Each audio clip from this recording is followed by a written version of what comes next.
سورۃ الانفطار مکی ہے، ہجرت سے پہلے اس کا نزول ہوا۔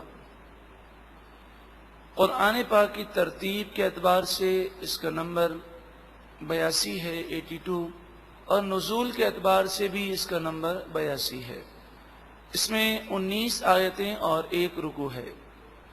اس سورہ مبارکہ میں آسمان کے پھٹنے کا ذکر ہے۔ انفطار کے معنی ہے پھٹنا۔ اس مناسبت سے اس سورہ مبارکہ کا نام سورۃ الانفطار ہے۔ اور یہ تو آپ اس سے پہلے سن چکے ہیں کہ نام ہم اپنی مرضی سے سورتوں کو نہیں رکھ سکتے، بلکہ نام بھی وحی الہی سے جانے گئے۔ رسول اللہ صلی اللہ علیہ وآلہ وسلم نے جو ہمیں نام بتایا، اس سورہ مبارکہ کا وہی نام ہم رکھتے ہیں اور اسی نام کو پڑھتے ہیں۔ بسم اللہ الرحمن الرحیم، اللہ کے نام سے شروع جو بہت زیادہ مہربان نہایت رحم کرنے والا۔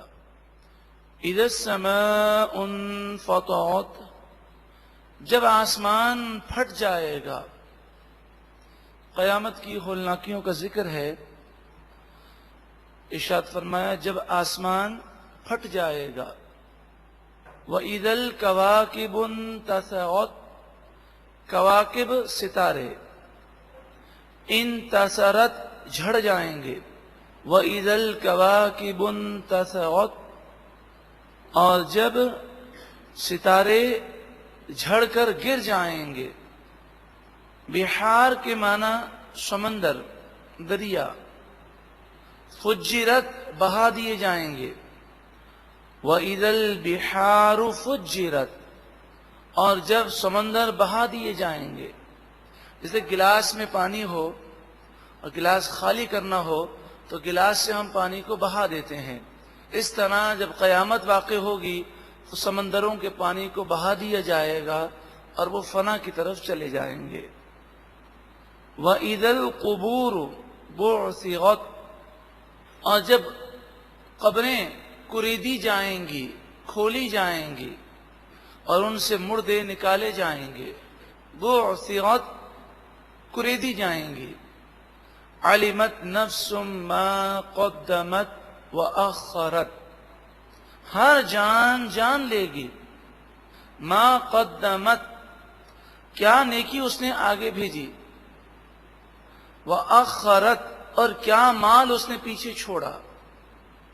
جو آگے بھیجنا چاہیے تھا وہ اس نے آگے نہ بھیجا، ہاں پیچھے بہت چھوڑ کر آیا تھا۔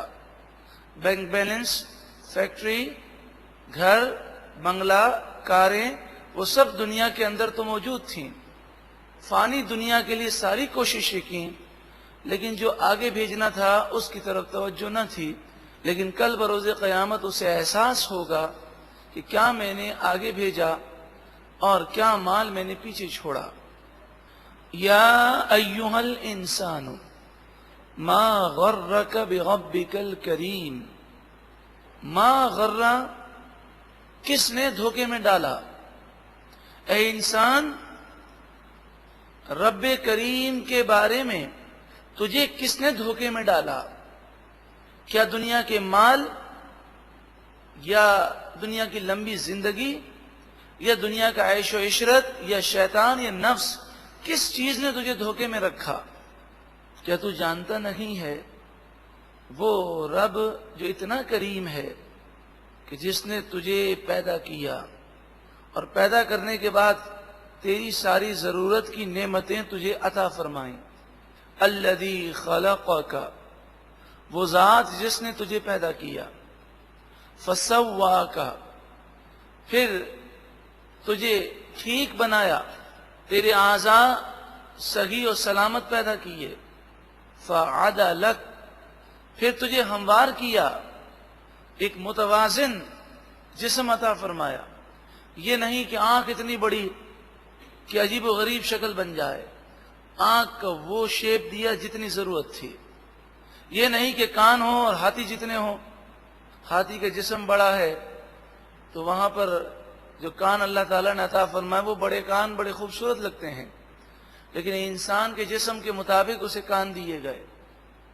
آپ دیکھیں انسان اتنا کھاتا پیتا ہے لیکن ہر چیز جسم کے اعضاء میں جو اضافہ ہوتا ہے وہ مناسب اور تناسب کے اعتبار سے ہے. یہ نہیں کہ زیادہ کھانے سے اس کا ہاتھ جو ہے 50 گز لمبا ہو جائے یا اس کی ناک جو ہے زمین تک آ جائے. اگر اس کا قد بڑا ہوتا ہے تو ہر چیز اپنے اعتبار سے جتنی ضرورت ہے اتنی ہی بڑی ہوتی ہے. فی ای صورت ما شاء رکبک، تجھے جس شکل میں چاہا رب نے بنا دیا.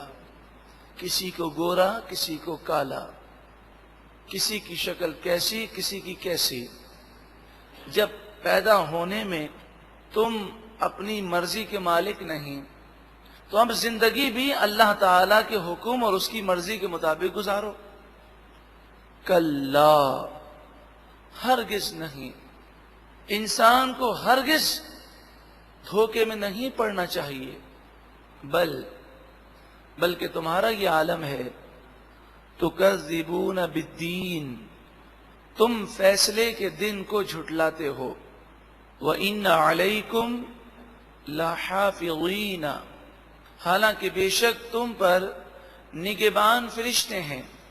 کرامن کاتبین، عزت والے فرشتے جو لکھنے والے ہیں، وہ نیکی اور بدی کو لکھ رہے ہیں. مگر پھر بھی تم اللہ رب العالمین نے جو فیصلے کا دن مقرر کیا اسے تم جھٹلاتے ہو. یعلمون ما تفعلون، یہ فرشتے وہ جانتے ہیں جو تم کرتے ہو. اب نیکی اور بدی کے ساتھ زندگی گزارنے والوں کو بتایا جا رہا ہے. اگر نیکیوں بھری زندگی گزارو گے، اللہ اور اس کے رسول کی فرمانبرداری کرو گے، ان الابرار لفی نعیم، بے شک نیکوکار لوگ ضرور نعمتوں میں ہوں گے، جنتوں میں ہوں گے. نہ موت کے وقت انہیں تکالیف ہیں، نہ قبر میں ہیں، نہ میدان قیامت میں ہیں، بلکہ وہ جنت میں جا کر جنت کے مزے حاصل کریں گے. وَإِنَّ الْفُجَّارَ، فجار گناہگار کو کہتے ہیں. وَإِنَّ الْفُجَّارَ، اور بے شک گناہگار لوگ لفی جحیم، ضرور بھڑکتی ہوئی آگ میں ہوں گے. یصلونہا یوم الدین، یہ گناہگار لوگ جہنم میں فیصلے والے دن جائیں گے. وما ہم عنہا بغائبین، اور یہ گناہگار لوگ جہنم سے چھپ نہیں سکیں گے، بچ نہیں سکیں گے. وما ادراک ما یوم الدین، اور تو نے کیا جانا کہ فیصلے کا دن کیا ہے. ثم ما ادراک ما یوم الدین، پھر تو نے کیا جانا کہ فیصلے کا دن کیا ہے. یہ عربوں کا اسلوب ہے کہ جب کسی چیز کی اہمیت کا احساس دلانا ہو تو سوالیہ انداز میں اس چیز کو دہرایا جاتا ہے. یوم لا تملک نفس لنفس شیئا، کوئی جان کسی جان کے کچھ بھی کام نہ آئے گی. یعنی جس کا خاتمہ کفر پر ہوا اسے کوئی کام نہ آئے گا، کوئی اس کے لیے سفارش نہ کر سکے گا، کوئی اس کے لیے شفاعت نہ کر سکے گا.